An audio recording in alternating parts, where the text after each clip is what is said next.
Do what? I said, all right, pull it in.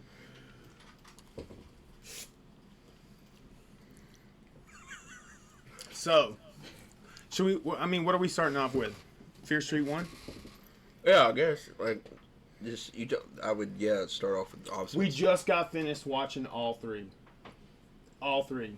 All three of them. Not collectively, because some of us weren't on time. Nate. Not technically Nate. He had other shit going on. He missed the whole. But whole it's still first kind of movie. my fault, too. Hey, man. And we're sitting here at 1 in the morning for you. So, fuck you. And my girlfriend's mad. And she's mad, and she's right there. You can't She's see right her. there. But she's pissed. So I'm under a lot of pressure to perform right now. Okay.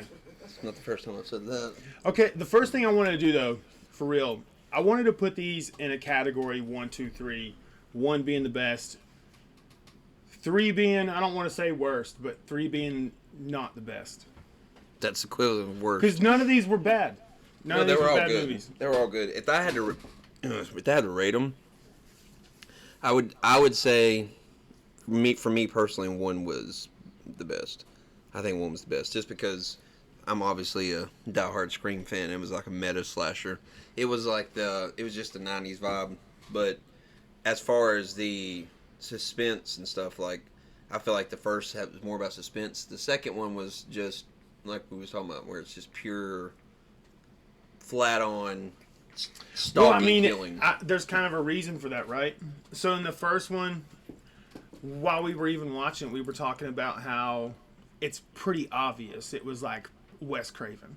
Yeah, it was. This is a Wes Craven homage. Yeah, it was, right. And then the second one is pretty obvious. It's a homage to Friday the 13th. Yeah, and that type of really aggressive killing and the whole suspense really never came until Wes Craven. Yeah, But up until then, it was such logical.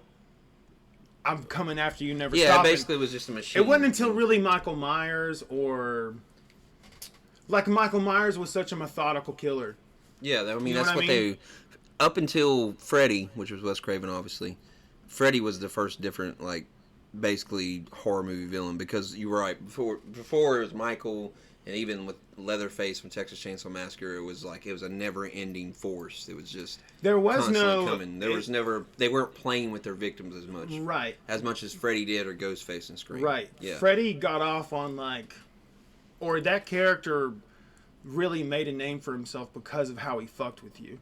Oh, no, he drove definitely. you insane and then killed you. Yeah, I mean, that's basically how what most of us remember Freddy as a character anyways came from, was the whole idea that he was going to do this one-liner after he cut your fucking insides off, right, or out of your body, that he'd say some quippy one-liner. That's actually why I got to the point where I got campy almost with Freddy. Like, if you watch the later Nightmare on Elm Street, it's like part 6. Basically, after, like, Dream Child, they just turned Freddy into a fucking one-line generating machine. Like, they basically... Like with one-liners and killing scenes. There's a scene where he drama goes the rest of the movie. Right. There's a scene, like, I think it's in 5, Dream Warriors, where he's like killing this kid or this girl who was like, I think she was like into TV or into movies or some shit, and he's like on a broom outside of the window, and he's like, "I'll get you, my pretty," which he's obviously referencing the Wizard of Oz. Right. But like that's how it got to that point, because originally Wes wanted him to be snarky but not so much cheesy, but it was just because like Wes didn't have a part, like he didn't have a part of basically anything after Nightmare 1 and New Nightmare. Nightmare 2 all the way into like Nightmare fucking 7, I think it is, or 6, whatever. Those movies were done by other directors. Wes had nothing to do with them. And that's why I got to that point. But yeah, I agree, Wes, that was a difference in the killings, and you could see that sense in Fear Street 1. It was like... I mean, Ghostface is an obvious correlation to Ghostface. Yeah. I mean, the whole They didn't scene, even try to... There is no effort to try to change the character. The director says that...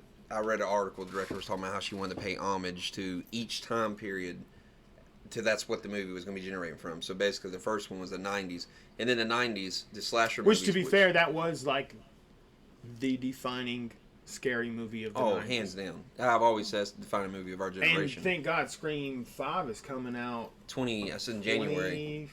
25th? I think it's January 25th or 21st, something like that, 2022. It's coming out at the start of the next year. It's like the beginning of February, end of January. I think it's like January. I want to say 21st. They've been teasing that fucking movie for like a year though. Well, they finished it early actually too. So okay, what's some correlating scenes you saw? Because I know I saw some in 1994 to the movies of that 90s. Time. Well, definitely, movies. like, even the scene in the mall, the very first kill, the very first movie, opening scene, was the Scream opening scene with Drew Barrymore. Yeah. Like, even if you watch it back, because I was talking to her about it, if you watch it back to the point where the killer, like, lunges down and pulls her to the side, it's no shit, dead ass on point almost with Ghostface pulling Drew Barrymore to the side and then plunging a knife in her chest. And, like, I think you referenced her when we talked about it a little bit before we started, the gurgling of blood while she was talking. Because that's what Drew Barrymore does. She's like reaches up, you don't see his face. She pulls off the mask. But in 1994, because they don't care if you know the killer, obviously, she does the same thing, but it shows him. They do the reveal. So yeah, it was basically like that. That's obviously when she's running with the wound in her stomach, as he's chasing behind her, as he has his hand up, is the iconic scene where in Scream she's running from her house to her parents through the backyard, and same exact slow body motion, language, positioning, all that, and even the costume, like we talk about, like because if you think about like a skeleton black costume, attire, white face, why would a skeleton costume have baggy clothes? But it was a robe, so it was like a Grim Reaper costume with a skeleton mask, is what that in '94 was supposed to be, and actually that's what the original costume that Scream Ghostface was. That's what it's called. It was Father Time. It was basically, it was supposed to be like the Grim Reaper, but like a watered down version. And just kind of like Michael Myers was the William Shatner mask, they just picked it out of a hand in a hem basket. That's what Carpenter did. He basically said, take the William Shatner mask and paint it, and then it blew up and made this huge thing called The Shape, and that was Michael Myers. The same thing was with Ghostface. Basically, Wes was just like, he's picked the shit out of a hat, and it was the Father Time with the long, he said he liked the way the long face was. So that's why Ghostface got, and that's the same thing. It's basically 1994.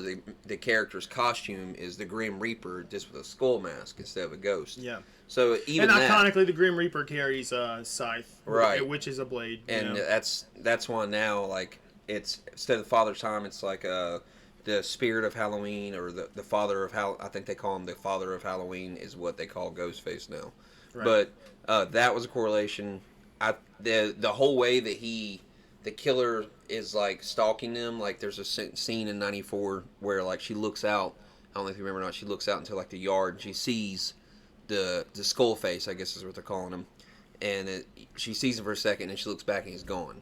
That was like Scream, literally every fucking scene leading up to a kill was he's there one minute, he's there the next. Constant tension being built between the next time you see him run the corner or shadow move in the background. Right. And that was Wes Craven style. Well, that became basically, if you watch, like, Urban Legend was probably one of the better ones, I think. It came out after the Scream craze started. Once Scream dropped, bro, every fucking movie you went to Blockbuster when we was kids after that was Urban Legend. I Know What You Did Last Summer. It was about one person that got they had two plot points, I guess you'd say, vehicles for the movie. It was either someone got done horribly wrong and was coming back for revenge, which was I Know What You Did Last Summer, or it was someone who is taking the idea of something, which in Scream was the idea of horror movies, and they're taking it too far and they're obsessed with it. That's the same thing what Urban Legend was. It was someone obsessed with these urban legends and they wanted them to be true, and that's what that whole movie was. But all the movies in the 90s I mean, were one thing about scary movies are identical to music in the way that culture influences culture influences culture influences culture. Oh yeah, for sure. So you don't have Wes Craven without Friday the 13th. You don't have Friday the 13th without Alfred Hitchcock. You know, you don't have all of those things. Yeah, without, definitely. Horror itself, and just like with music, you know. Yeah, horror is definitely because it's a subculture. Like that's. Anybody, like, she's a huge horror fan, and like when I meet somebody else who's like me, she's the same way. It's part of the reason we get along. Like we can sit down and watch a horror movie and go to sleep. There's a lot of people who can't do shit like that, but so it doesn't bother me. I got another question for you for the first one. And guys, I'm not trying to give away like too many spoilers. I'm obviously we're gonna have some spoilers in here. I didn't Yeah, even try to don't- mention that. In the if you beginning. haven't watched the movies, But- don't watch this. I'd watch the Yeah. movies first because there's a lot to unpack in some of those, especially the last. And we're going to one. unpack a little bit more in depth in the second and third. The first is a little more surface. If you haven't watched it, you need to watch it.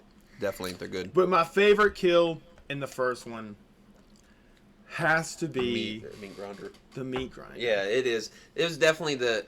I think that was the point for me when I was like, "Holy It's not shit. even. It's not even the fact that it was so terrible, but the suspense. Yeah, you You didn't think, knew in your head. You absolutely knew in your head that she wasn't going to die. You knew in your head that they were going to save. They were going to kill that girl. Yeah, Her 'cause she was heart a was main going to girl, stop. yeah. Everything was going to be okay. And you know what? And they were genius Nope. in doing that because up until that point, like you'd seen a little bit of violence and a little bit of the kills, but none of them were really like, "Holy shit!" None of Like, them were like. But I remember Holy when this fuck. got announced, they were like, "It's a rated R rating," and I'm like, whatever. And at first, you don't think that, but for Netflix to like say, "This is going to be rated R," like for them to announce that, they were kind of like saying, "We just want you to know this is not going to be some cookie cutter horror movie. There's going to be some pretty violent shit in this," and there is in all three of them. There's some scenes where it's like in the second one, we were talking about that one scene with involving the kid. Like, not to give it away, but once again, if you hadn't seen it, you probably need to watch these before you watch this. But I think that part with the meat grinder for me in the first one was like the aha moment where I was like, holy shit, this really is rated R. But also, that's another correlation I feel like that is that the character who died was one of the main 4 or 5. Like, they spent this whole movie building up this character for that girl. And then the same thing with like Drew Barrymore in Scream. When you went back in '96, she was huge. First 15 minutes of the movie, she's fucking filleted, like, and hanging from a tree with her guts out. You're like, that's fucking Drew Barrymore. And- like, if she's and- dead, who the fuck are they don't kill for the rest of the movie? And tell me I'm wrong here, but is that one of the first type of scary movies where the initial character really gets killed right away? Oh no, that's the first one. That was I the can't first. remember a scary movie really before There's never that, been. All right, well, where the initial is such a shocker twist where It- you don't get introduced to the main character, you For- get introduced to chaos. yeah, because the first, I would say definitely the most horror movies before Scream, that was the kind of the formula was that you have a group of friends, there's this group, and automatically if you go back and watch any of the Friday the 13th, I don't care if you watch no damn horror movies or you watch them every day of your life. You can watch those movies, and within 10 to 15 minutes of watching them, or watched one, and then you're watching part 3 or whatever, you realize the formula. Okay, it's a group of teenagers. Or I'm not going to lie, this one still caught me. I still found myself within the first 3 minutes thinking that the girl that it closed in on was going to be the main character. Yeah, no, see, that was another thing that I told her about too. It tricked me in the exact same way that When Scream you- tricked me. Yeah, because in that And I didn't even fucking see it coming. you didn't, and that was what I thought was genius about it too. And it's cool because if you think about it, like this, all 3 of these movies, anybody who's been watching Netflix or like other streaming services like Amazon and stuff, this is like we've talked about, like an all-star cast of the actors upcoming on Netflix and Amazon and Hulu, all these shows. Everybody who stars in the show is either a current, like, hot and up and coming, like, on track actress or actor to be the next big thing, or they've had at least something where like they're pretty solidified in. So Right. the character who dies, the first There is is a ton of Netflix characters in this Like, on these series. yeah. Ton. that and the It is Amazon littered series, with like previous Panic. Netflix movie characters. Yeah, it's basically like all the hot series right now, like Panic, Stranger Things, and the chick that plays, I think her name's Karen, that dies the first.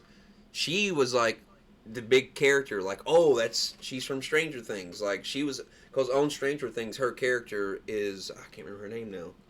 Robin. And Robin. you, Chelsea. Yeah, thank you, babe. Chelsea is a side guest. You really can't see her right now because This is my beautiful girlfriend that you can't see. I swear to God, she's real. But this is Chelsea. No, I'm just playing. Anyways, but Oh, Chelsea! hey, Chelsea.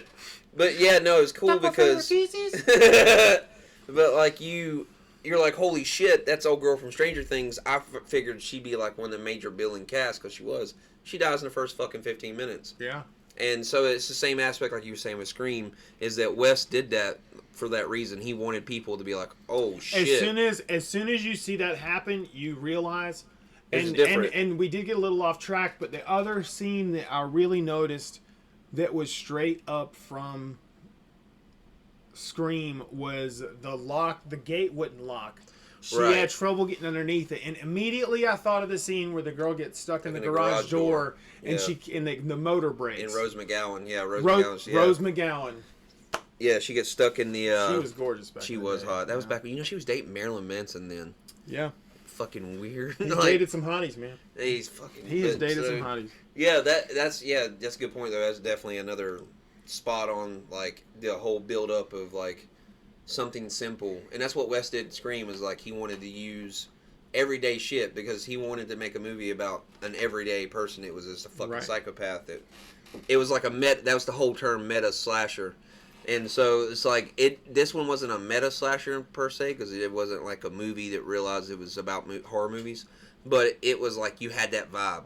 All of '94, like these kids knew about, like it was like they were living in that. Well, they world. To be fair, they did keep referencing like, well, that's not what they do in the movies, and we're doing this because we think it's what we see in movies, and you'd almost hear them say like "Scream." Yeah, you like those words almost come out. Yeah, like you can definitely tell they're referencing the fact that it's like the meta slasher vibe, like it's some awareness, self-awareness of they know.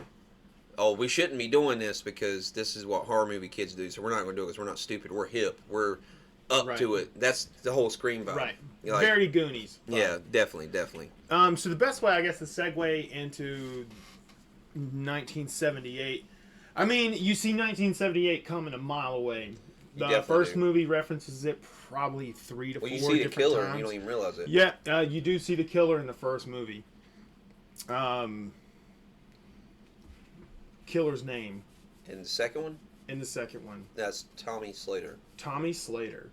Which is a very, like you said, 80s name. Very 80s name. Sounds like an 80s porn or rock star name, for sure. Straight 80s, like, porn rock star names. Tommy Slater. Yeah. Definitely sounds like he, what's that one porn dude's name? Tommy Gunn? Tommy Gunn. There's Tommy Gunn, Tommy Slater. He sounds like he's either going to be a porno star or an American Gladiator. Yeah, like, right. He's the guy. He has a very Slater. To be fair, he has a very limited job availability based on his name. Yeah, true. Well, and speaking of, like we heard us talk about, he's definitely he can be a frat boy. Oh yeah, that's a frat boy name all day. Well, like I said, that the kid that's playing him, the actor, is fucking amazing. He's by far, I think, probably the better actor in this whole entire series. Dude kills it in the second movie. He's hell, even in the third one, the accent and everything, like it's fucking. He makes you believe. We'll get there. But yeah, the Tommy Slater is the Jason-esque, and no shit. You know what impressed me by that, since we're talking about it already, is that I'm a huge Friday the 13th fan. That's like obviously what I grew up on. I mean, everybody. Yeah, everybody. But like, if you're into fucking scary movies and you're not Friday the 13th fan, you didn't watch scary movies. Do you get bullied out of? Do you get bullied out of HorrorCon? Who hurt you? Seriously, who hurt you? Is there like a safe space section for you at the horror conventions? Like I know people fuck with you. Yeah, because there's no way you can be like, I like horror movies. Oh, that shit's a gold. What Friday the 13th movie? I didn't watch that. It was fucking stupid. It was just a guy walking around in a mask killing people. I didn't like it. Take your ball and go home. But the thing is that what we talk about is Friday the 13th was so fucking scary for me when I was a kid. It wasn't even like a jump scare thing. It was just like, fuck, man, he's never going to stop until he kills everybody. Like, until there was no stopping him. You burned Jason. You shot Jason. Point is like, we've actually had this conversation before. I've always said that Jason Voorhees is like the unstoppable villain from all the movies. That somehow he never fucking dies, man. He never does. Like if there was some super clash, like Jay versus has Grayson, anyone tried to like disassemble him? Yeah, that's happened. I think it was like part 4 or 5. Tommy comes back to dig him up, and then like half his bones are together. He's his dumbass, of course, stereotypical white person in a horror movie, does something stupid. It's raining and lightning, and Tommy Jenkins, or wherever the hell his name was, the kid who survived part 4 and part 5, he comes back, buries Jason, unearths Jason's body, and like puts it back together. Lightning hits. And that's actually one of the first movies where Jason develops his superpowers, like where he could be like, oh, look, there's a fucking person running in the woods 50 miles away from me. Let me transport to another tree behind them. And you're like, oh shit! Oh! Right. And you fucking machete in the stomach. Even though Jason was like 80 feet back. That's one thing this movie didn't really try to do. They didn't. Second part, it was just ruthless fucking. Yeah, that's what I was gonna say. Attack, constant. Just never ending, and that's what impressed me. Honestly, the movie is just a cameraman shifting scenes between who he's killing. Yeah, that's all it is. And that's 45 minutes of the second movie. And that's what I was gonna say. I was impressed by is honestly that you've already seen. Right? That with Jason Voorhees being that unstoppable force that I grew up watching, this dude's character legitimately fucking made me be like, holy shit, he's that. It's not so much he was scarier, it's just like he was more. Well, the scary part is how real it is. Yeah, like it was. Because if someone was really actually coming at you, that's how they would. Yeah, they were fucking possessed like that. Yeah, and they were just like, I just want to kill everybody. That's how they be. And he had a fucking axe, and it's like, think about it, like an 18-year-old kid that's a counselor at camp. He's probably in shape. He's probably kind of fit. The dude wasn't out of shape or anything, so that'd fucking suck. Like you're like. It's not some supernatural thing. It's just some psychotic fucking... Bro, he fucking Sammy Sosa an 8th grader. Dude, with a goddamn he gave axe. no shits. That was the part of this movie where I was like, shit is real. Because, like, if you look back, Jason... If you have a weak stomach and you see the kid with glasses, close your fucking eyes. Even though they don't show you know it. It's coming. They know it's coming. Because you look at all the Friday 13th, it doesn't, all the Halloweens. It's not visually bad. But it's just it'll the thought. give you fucking nightmares. That kid was so innocent. Yeah, but that was the so thing innocent. that with Friday 13th and Halloween and all those, even Freddy, it was teenagers. You know what I'm saying? Like it was Friday 13th, it was teenagers. Michael Myers, his sister, was a teenager. So like none of those, even in Michael Myers, I think it was like part 4, part 3, where it's Jamie, which is his niece. She's like 9 or 10, but his whole thing is he's not trying to kill her. He was wanting to use her. Right. Basically to get stronger and like, teach her the ways or some shit like that. Something about her drove him to be like more a family protective. Yeah, some better shit, is not shit. The word. Better is not definitely a word for Michael Myers. But point is none of them ever killed kids. Like, and none of those you look back in the 80s and you know, like even Scream, it was teenagers. Yeah, we talked about that. We talked and. They didn't give a shit. They're like, fuck those kids. Like before we started recording, we were talking about how some of these directors really take leaps. And one of those leaps that we've noticed is children in slasher movies. This movie does not They don't hold back. They don't. They are pushing some fucking... Yeah, because even though I know it's 2021... And don't get me wrong, I know there's other movies out there that. But they're known for it. Like, what's the body count? Yeah. What is the body count on this fucking movie, though? I didn't even think about that. Like, part 1, I think the body count might have been like, fuck. Question. Do you 15, think this movie 16? has a bigger body count than Paris Hilton? Part 2 probably does, at least. Well, I don't know. Probably the same. Paris Hilton, I don't know. How much she got to... Put it in the chat. chat. A lot of bodies. Put it in the chat. Put it in the chat. How many bodies does Paris Hilton have? That's the real question. Do we want to know the answer to that either? I don't know if I went to school long enough for that. I know shit. But there was... the body count in part 2 was no shit. Probably, I would say, what, 60 at least? Because you got to think all those fucking kids. There was 12 just in the damn... That one little... When, like, there was at least 8 of them when they were hiding out with the flashlights, and he just fucking... Paul Bunyan them motherfuckers like it wasn't shit, just hacking away. Came in just doing work. That was 8. And then the other kids, that was like another 5. Yeah, dude, there was at least, I shit you not, there's hands down more than 30. He was swinging like he was trying to impress him. Yeah, Bro was swinging. Yeah, part 2 at least had 30, at least. Part 1 had at least 15, 20. There's a shit ton of bodies in these movies. Like a shit ton of bodies. And now I think maybe that's the difference in the way that these kids were killed is not that they were killed and not that they were stabbed and not that they were in the movie and a victim, but the fact that the aggression that was behind every fucking kill. Strike. That's what I was saying. Every kill was just dead to rights. That's why I'm every swing. I'm saying the kid that was the actor that played that dude that played Tommy Slater was amazing. Whoever you are, dude was a beast. Dude was a solid beast. Because that shit. He made you feel like he was a possessed, evil, psychopathic piece of shit that had no heart, soul. Okay. So I think we covered at least how we feel on 1978. Again, we're not here to give away the whole movie. We're not here to give you a play-by-play. We just want to tell you how we feel about it. It definitely has Same thing with like in Part 1666. I'm not gonna fucking lie to you. I told you That bro. movie did not. How many plots and twists? It's I thought it was gonna end at least 5 different times. yeah. It definitely has a continuous. When we looked on the time and saw that there was an hour left, I legit was like, how? Fucking how? She said that the first time when we tried watching it last night, because I watched it last night before, because I knew we was going to do this. And I was like, and we've been watching them as soon as they come out, every Friday, as soon as they drop. And she was like, all right, well, we were laying in bed, and she goes, how much time is left? I was like, shit, we've been watching it for like 50 minutes, and I was like, hour and 9 minutes. These fucking things, the third one's like over 2 hours long. And she was like, oh, hell no, I'm not doing that shit. So she legit didn't watch it until just now when we watched it all together. That was her first time seeing it, too. The ending of it. So she had no idea about the switch. Yeah. And you were just as fucking shocked as I was. Like, and I even tried to explain, like, give her hints. That's how crazy, I told you, bro. Like, it was like, not to give it away, but once again, please, I mean, God. give it away a little bit. Yeah. Well, the main twist is who you thought the whole evil from Sarah Fear and the witch. I like I'm how not they gonna tied lie that to in. you. I did not know the sheriff Was the same dude. Well, I ended up guessing that he was the same guy, but I didn't know that he was gonna be Evil.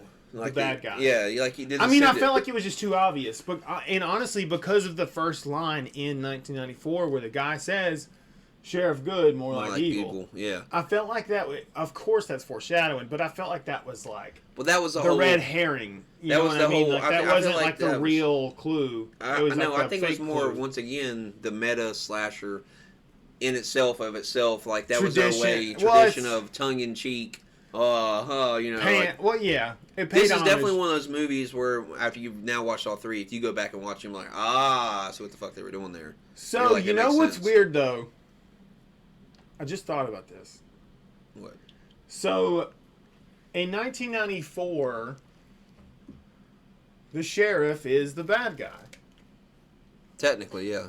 In Scream, the sheriff isn't the bad guy. But in Scary Movie, He is the bad guy. the sheriff is or not the sheriff, but the deputy. Deputy Doofy. Well, Deputy Deputy Doofy Doofy. is the bad guy. But fun fact, I don't know if you know. Did they this or steal that plot from Scary Movie? not. Well, the fun fact about Did that, they steal the plot from Scary Movie? Tell me. I don't think they did. Because I was about to say the reason why Scary Movie actually did that. Well, I don't know if this for reason, but the rumored reason why the Wayans brothers was like, "Hey, this is why we're putting a play on this," is because one of the run of the mill rumors going around with Scream was that originally they were going to have Sidney's dad and the sheriff be Billy and Stu's characters. And the reason why is because Sidney's dad was pissed off that Billy's mom and like that whole So the sheriff was supposed to be more involved. Right, that was the original plot, and then Kevin Williamson did a rewrite, and basically it wasn't like never set in stone as just like a variation, but they wanted to keep the idea of playing off of it, and that's why if you go back and if you ever watch Scream, it focuses on the killer's boots, and when he's in the bathroom stall with Sidney And they're like Nev, cop issue boots. they're by far, and the reason why is because they were, and they stole. It was basically like that was the whole point. They were So trying is there to a use chance that Scary Movie took that alternative and tried to... Oh yeah, that's what the whole point was. Okay. That's what the rumor around Hollywood was. Is Wayans Brothers? It was another. So maybe there was a little bit of both, that probably. going on in here, Oh, but yeah. not in the doofy way, but more in No. what Wes Craven maybe You could have can- been. There is no doubt if you watch these movies, Or not that- Wes Craven, but Scream, sorry. There's no doubt watching these movies, especially '94 and '78, that the director of these was a huge horror Hardcore. nerd. I mean, to be Hardcore. fair, again, like we it's- said, if you're a horror fan, you're a fan of that. Yeah. Oh yeah. That's one thing I Come told at me her. if you're not. The first, I think, not even 10 minutes into the first movie, once shit started hitting the fan, we're like, oh my god, it's just like Scream. Or oh my. I said the same thing. When, Yeah, when I was watching, we watched the first one separate, but when I watched the first one, I swear it was verbatim. Oh no. I was like, bro, this is Scream. But I was just as engaged, and like I said, it tricked me exactly you the were same thinking way. she's gonna get away, and yeah. You immediately think They're not going to do the same thing. Yeah. Yeah. You immediately think that, like, no, this is the main character. Yeah. And she's going to live this. 'Cause And it's then, a and then twist. it's a story of her. No. The same shit happened with Scream when I was watching it. Yeah. I could not get over the fact that Drew Barrymore's not the main character. That was the whole point. And Wes, that's why I said Right. Wes, he literally was like, that's what I want. And that's why I really, if there is a scary movie like that, please comment. Let me know. I don't know of one really. No, that really tries to do that before Wes There's Craven. usually, like, I think the fastest victim kill in any horror movie, period, I want to say it's like almost 20 to 30 minutes in, and it's, I want to say Texas Chainsaw Massacre. It's like one of the ones that people, even in the 70s, they never showed a lot of violence in the 74 original, but it was just an idea of what's going on. But that, because, like, Halloween, if you go back and watch Halloween, bro, nobody dies in that shit until, like, an hour into it.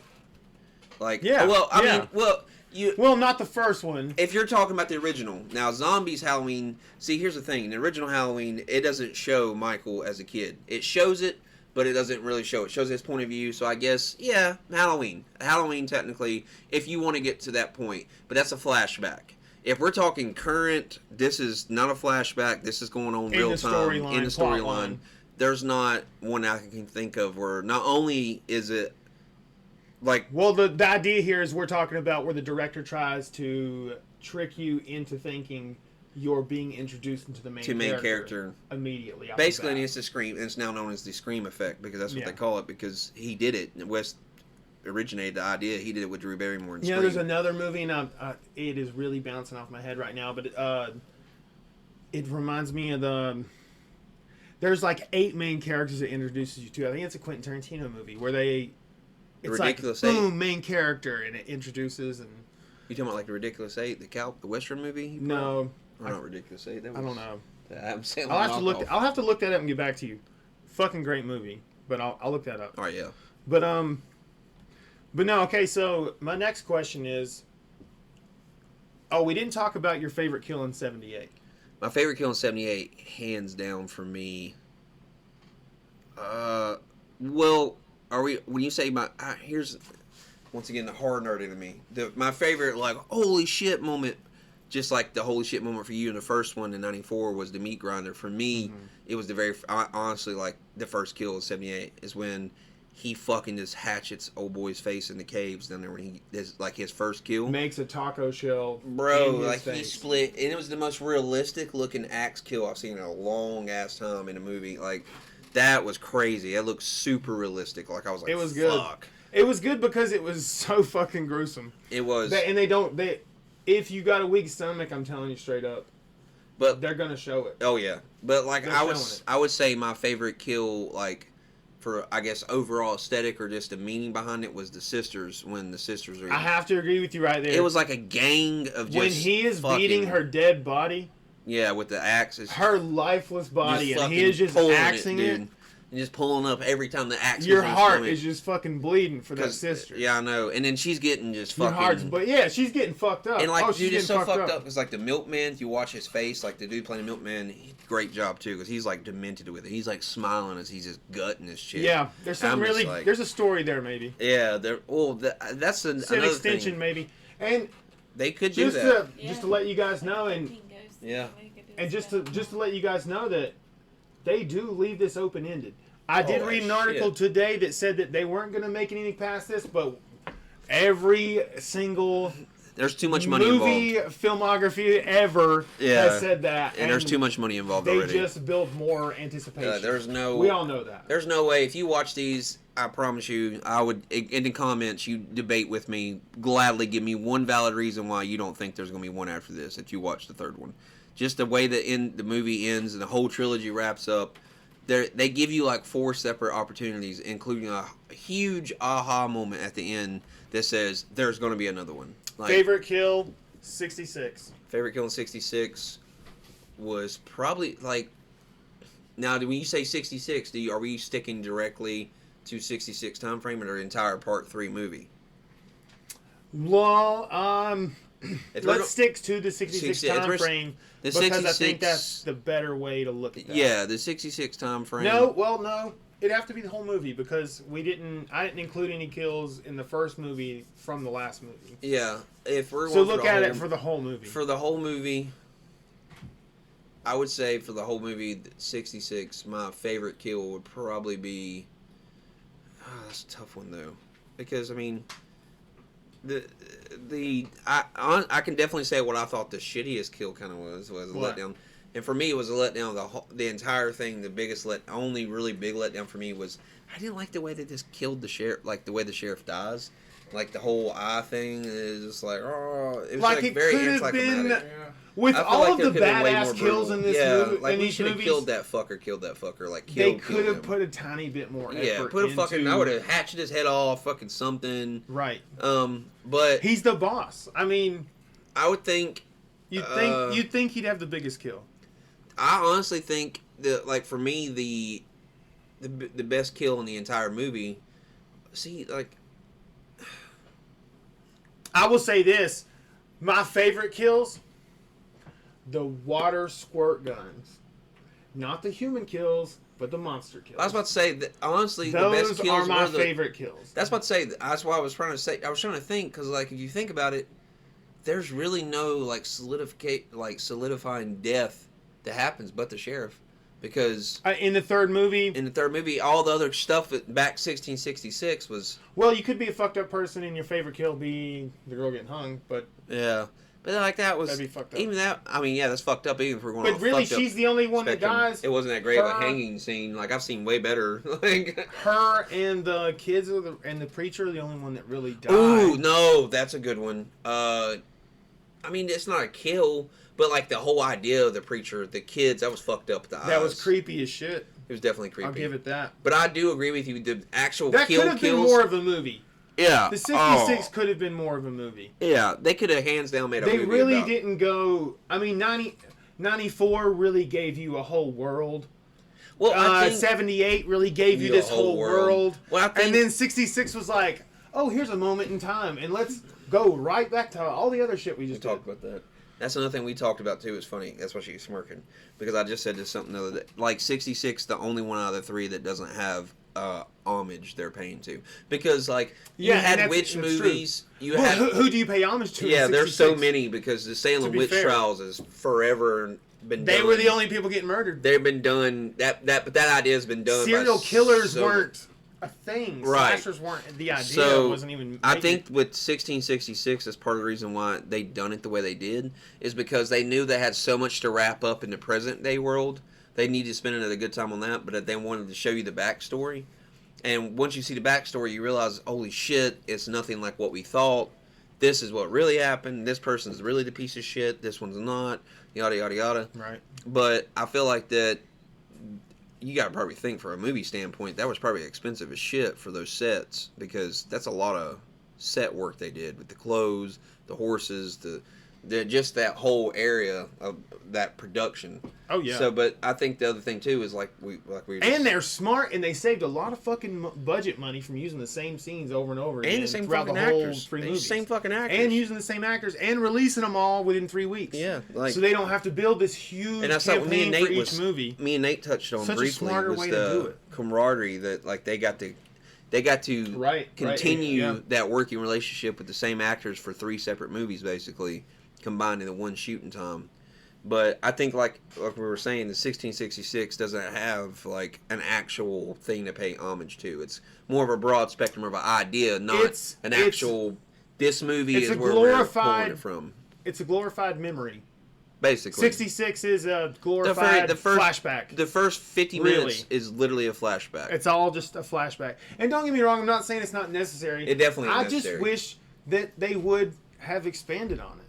I just wish if they were going to go back to 1994, they would have ended it at 66 and then gave us another series back at 94. Yeah. I would have been happy with that. I do too, but... I mean, don't get me wrong, I guess, you know... well, they got to Foresight's 2020. Yeah, they got to shoot it. They had to shoot it in the hindsight. Foresight. Foresight. Fucking idiot. Stupid. Dumb. Dumb. But they gotta shoot it. Fucking... Take it out back. It's done. Wrap. Cut it. Done. Fucking ruin. Delete all this. Whole file delete. But no, like they had to shoot it in they didn't know if there's gonna be a hit or not. Obviously now they do. Now they're like, Bring in the motherfucking Halloween costumes. Oh yeah. Everybody's gonna be fucking. Oh yeah. Ruby Lane. I'm telling you, Ruby Lane. I'm calling that shit now. I'm saying it. This is what. July 18th. Ruby Lane. Tommy Slater. Tommy Slater, I could see that being huge because it's simple. And the fucking Ryan Torres, the ghost, the fucking skull face dude, skull face. The kid. But yeah. What do you? I can't fucking do that. He can't do that. We're gonna walk around looking like we gotta be fucking midgets or children to pull it off. And either way, yeah, the kid would be like, creepy as fuck. If you got a kid, it'd be creepy. But if you dress your kid up to that, you're either gonna be considered a cool parent by me. I would dress my kid up. We would do that because we're cool you parents. Want to scare your fucking neighbors? But you want to scare your neighbors? Be like, hey, have you seen Fear Street? Look at Jimmy, and then pull him out with a little fucked up face mask the kid wears. What was that guy's name? I don't remember that kid. It was they only said his name was the firstborn of someone. It was the firstborn of the dude. It was the firstborn of the Solomon Goods sons. So it was like that was Solomon. Firstborn of the dude playing the dude. This guy's another dude. Firstborn dude. So it's his It was grandson. Solomon Goods' grandson was the kid, and he bashed the other babies' heads in. His grandson, his own. No. The grandson was a psychotic little shit who at 6 or 7 bashed his infant sibling's head in and his family, his mother and like a bat. father with a So fucking he bat. didn't turn Sammy crazy? Sosa. He was already Nope. crazy? Born crazy. That's how they do it in the good household. Pieces of Fucking. shit. Okay, where would you rate these? Give me a 1, 2, 3. I know it's hard to do that. No, 94 for me is 1. Obviously. I mean, I know it's hard to do that. For me, 94 is number 1. 94 is number 1. Up. It still sound cliche as fuck, but 66 is number 2. 78 is 78. Number 2 for me. I think 78. I just the method like. Well, no, okay. I never felt safe. Does that make sense? Like when I watched 78, I never felt safe for the characters. I was Here's the only reason I like. Fucking die. Here's the only reason I like part 3 over part 2.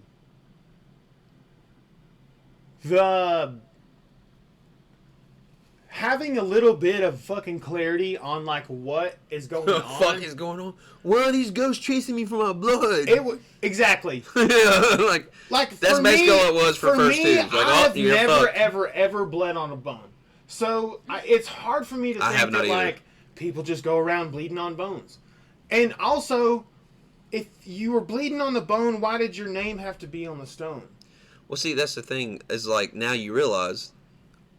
Plot reveal right now. Okay, is that how you say it? Plot reveal? Sure.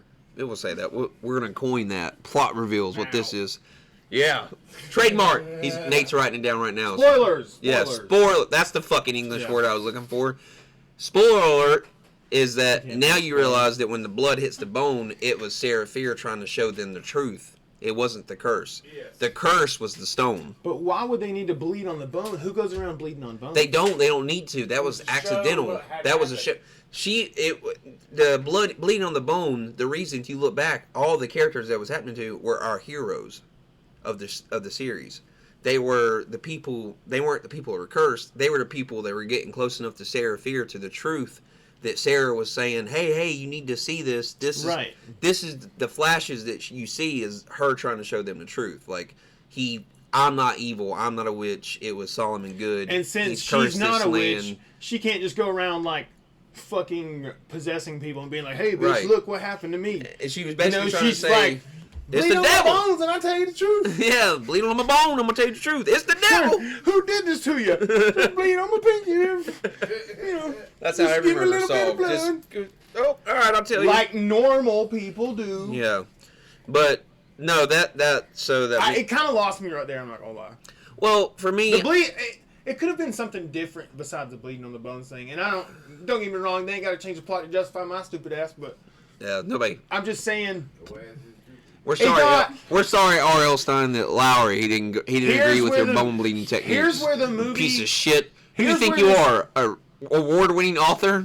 Absolutely not. Also supports a DJ. Here is where this movie is completely different than anything that it tries to pay homage to. And I think that's something beyond, like, metaphysical. Whereas, like, for instance, Scream was a very reality-based serial slasher. Yeah. There was every bit of that movie is possible, Oh, for sure. right? It could be me. I could be Billy Loomis. You know. Friday the 13th, however, the only impossible thing about that is Jason Voorhees. It's not the way he kills anyone, or it's not the way that all of that stuff is possible, but it's just Jason Voorhees himself Not that is being impossible. able to die. Yeah, not being Right. able to die. Which they didn't do Right. in '94. They kept it But realistic. in these movies, there is they do invoke the god devil dynamic. Yeah, the whole That- balance that of you power don't and have. evil. You don't Yeah. have that in. You don't, and because I mean, in Friday the 13th, you could say because there's a couple movies where Jason goes to hell, or yeah, well, but it was- the yeah, he we goes don't to we don't space talk about too. that one. We don't talk about that one. Yeah, that we- was fucking horrible. Yeah, Younger kids. that's the safe space at those horror Yeah, conventions. younger greatest kids, the one. ones he's talking about Yeah. that don't want to watch Jason, is because they're watching Jason X because they're But- pussies. But that is something that these movies don't try to do. They don't, or that they did try to do that. No, yeah, Other homage movies that Halloween in Friday 13th. There's not. They don't really invoke There's no- God, and they don't yeah, invoke there's the no- devil, and there's no Satan worshiping, and there's no. Well, you got to think back then, especially even the '80s, Religious religion context. was still like, oh, we don't want to They don't want to push shame those God. buttons. We don't want to Don't push get- buttons. don't get me wrong. Because they were already getting fucking boycotted by every Christian woman on earth. They're like, my baby's having nightmares about a red man in a sweater. Like, you mean a man in a red Yeah. sweater?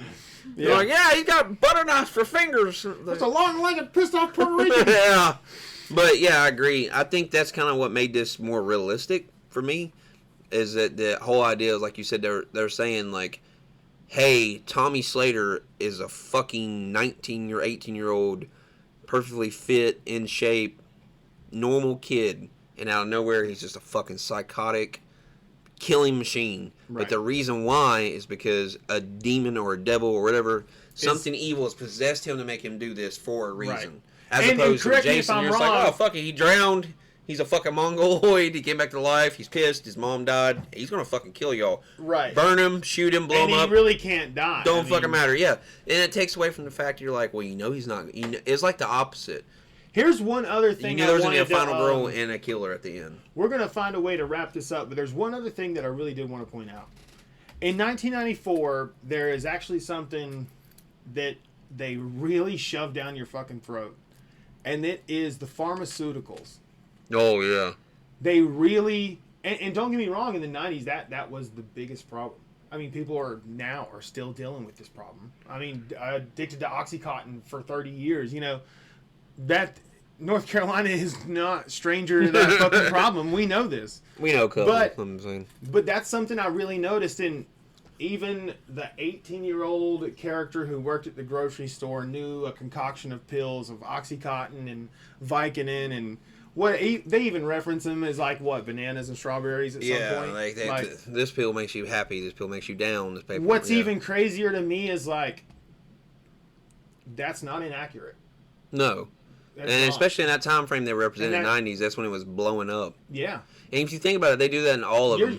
I guarantee you, if you're of the age of 20 and younger, or even I'd even say 25 and younger, you don't really know how casual that shit was. Yeah. You don't know. Well, I think that's a good point. And now you think about it, where I'm sitting here thinking about it, they kind of touch on that on all three of them. They have different aspects. Like I was in '78, in the '70s and the '80s, it was casual sex. Like it was everybody was fucking. Basically. And in '78, It's that just is nonstop that is the thing, right? Yeah, it's the sex. And then in '66, it was forbidden stuff, sins, like and lesbianism, you know, gay or whatever. That would have been a huge fucking no back then. I mean, really think about that. And Imagine that's two the other thing settlers I walk did in not and see that. want to ignore is these movies are like a huge push for Same-sex relationships. couples yeah. and honestly I didn't think it ever went too far except maybe that scene in the second movie, but even then In the third movie, it was in the third movie. even then it's like, man, every slasher ever made. No, you have to. That's That's the part of rules. the formula. That's Like, it's the part of the rules. formula. You got to have So you sexuality. can't be upset at that. No, you got to. I don't feel like they pushed it too far. I just felt like they wanted you. they made sure you didn't forget that this character is gay, and so is and but the thing is like I will say that there was a scene in part 3 where I was like, shit, like I was like, damn, and I feel like I don't know if it was necessary for the plot to continue for them to show what that part, but whatever, it's whatever. I'm not like, oh fuck that, whatever. But I do feel like that in these they did a good job of they wanted you to know that the lead hero, the heroine, both of them, because there was kind of like two heroes, even the one that's because in part 1 Sam doesn't spend the whole movie being the one being saved. She's part of the heroes, right? And then she becomes a victim when she gets possessed, so then you're trying to save her, but then 1666 comes around and she portrays a whole other character that's having to get saved, and then it kind of puts it all into an aha moment of why Sarah Fear did what she did. But I like the fact that it was different. It was they did something for me that I thought was cool, is that they had a final girl. And that's why every slasher horror movie that's worth a shit that I've ever seen. It's the golden rule. There's two things that always happens. There's a killer at the end. There's a final girl at the end. Mm-hmm. Not a final guy, a final girl. And it's like Neve Campbell. That was a big deal in Scream. Is that she was like the first legit. Like Nancy in Nightmare on Elm Street was the final girl. She was smart. Mm-hmm. It wasn't that she was so much ruthless. She was still timid. But Sidney Prescott was the first final girl. It was like, fuck you, Ghostface. Like, fuck you. What about Halloween? Yeah, Halloween, Laurie Strode. I mean, once again, she wasn't like a defining. Yeah. And she was a defining heroine, yes, and final girl, but she was still the stereotypical, oh my god, I'm so scared. Sidney Prescott was like, I fought back. Yeah. And that's what they did with this chick, that chick right there, the main one, is that she, in all 3 movies, is the character that's fighting back. Mm-hmm. But at the same time, she's also gay, so it's kind of like it's a more modern twist. So I think they were just kind of trying to incorporate that with the movies, which I wasn't dumb. It was smart. I mean, it's going to appeal to more people because it's 2021. Right. But I did like the fact that the final girl was like, yeah, she was a final girl, and she did spend half the movie being a victim / survivor. But in the end, she's also the key to why the mystery was solved and how they ended up ending it. She ended it. So I think they did that character's justice, is that they built this entire movie, because she wasn't even in fucking part 2. Yeah, true. Like, majority of the movie, the main chick is the star of all 3. You could watch 1 and then 3. And you wouldn't even need... And you wouldn't even really need to. Part 2 is kind of a filler. I felt like it was the most fun one. But it was like the best I don't disagree with that. There were some of the best kills in I felt that because that's what it was supposed to be. The first one was a setup to show you this is a smart movie. It's going to get your attention. You're not going to be able to figure the plot. And the same thing with Scream. It was the same. They did a great job in making you feel as a total vehicle as a whole that this whole thing is going to make you feel the same way you felt when you seen Scream for the very first time. Because I feel like any true horror movie nerd that's our age or even young enough that they still remember Scream at an old enough age to process of what they were watching and understand in that time frame what they were watching and why it was significant. That feeling of like, oh shit, they did that, or oh shit, this is the twist. They went there. It's like, oh shit, that character's not this. Went there. This movie did the same things, and yeah, totally. But 2 was definitely, it was like, all right, it's about like this is the plot, this is why. But now we're gonna give you a little backstory because 1, you're like, so man, your final rankings, you would rank 1, 2, 3. Yeah, probably for me. Because, I would say the same. Because honestly.